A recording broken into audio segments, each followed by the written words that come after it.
عدی بن حاتم جو تھے نا، یہ حاتم تائی کے بیٹے تھے، بادشاہ کا بیٹا تھا، زمانہ بڑا دیکھا تھا، بڑے بڑے وزیروں مشیروں، ساری زندگی اعلیٰ سطحی وفود سے ملاقات ہوئی۔ عدی حضور کی بارگاہ میں آئے، مسند امام احمد بن حنبل میں موجود۔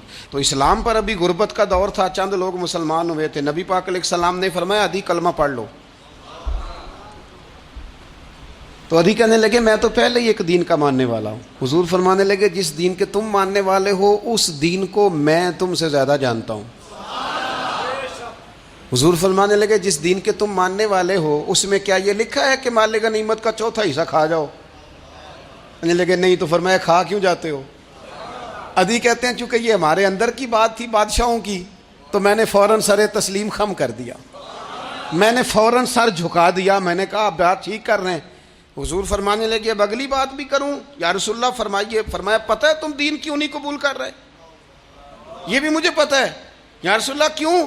فرمایا تم دیکھتے ہو کہ دین کے ماننے والے غریب لوگ ہیں، تم دیکھتے ہو کہ ابھی یہ کمزور ہیں، تم دیکھتے ہو کہ مکے والوں نے مدینہ طیبہ سے پریشان کر کے مسلمانوں کو نکال دیا ہے، یہ غریبی دیکھ کر بظاہر اسلام کی کمزوری دیکھ کر تم کلمہ نہیں پڑھ رہے؟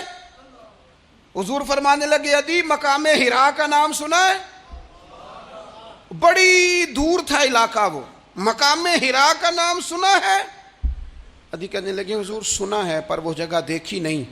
محبوب فرمانے لگے سن، میں وہ وقت لے کے آؤں گا، میرا دین اس طرح نافذ ہوگا کہ ایک عورت مقام حرا سے اونٹنی پہ اکیلی بیٹھے گی اور اکیلی آئے گی اور آ کے بیت اللہ کا طواف کرے گی، سوائے اسے اللہ کے کسی کا خوف نہیں ہوگا، رب کے علاوہ کسی سے نہیں ڈرے گی۔ یہ دور آئے گا، تو دیکھ رہا ہے کہ صرف مکے پہ حکومت نہیں دنیا پہ مسلمان چھا جائیں گے۔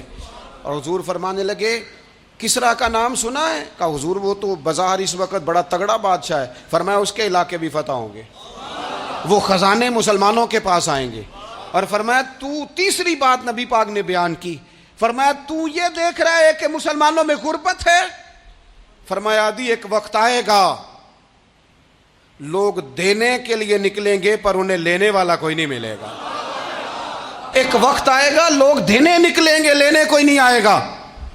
عدی کہتے ہیں کہ میں رسول کریم کا کلمہ پڑھ کے مسلمان ہو گیا، اب پھر زیادہ دور نہیں گزرا، عدی رویا کرتے تھے، حاتم تائی کے بیٹے عدی رویا کرتے تھے اور رو کے بتایا کرتے تھے لوگوں وہ جو حضور نے فرمایا تھا نا بی بی حرا سے چلے گی اور طواف کرے گی، وہ بی بی میں نے اپنی آنکھوں سے آتی دیکھی، میں نے اس تنہا عورت کو حضور سید عالم کی پیشن گوئی کے مطابق بیت اللہ کا طواف کرتے دیکھا، اسے سوائے اللہ کے کسی کا ڈر نہیں تھا۔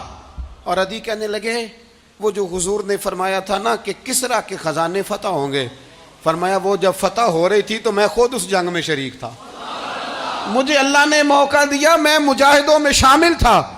اور فرمانے لگے تیسری پیشن گوئی رہ گئی ہے، مجھے امید ہے وہ بھی پوری ہوگی۔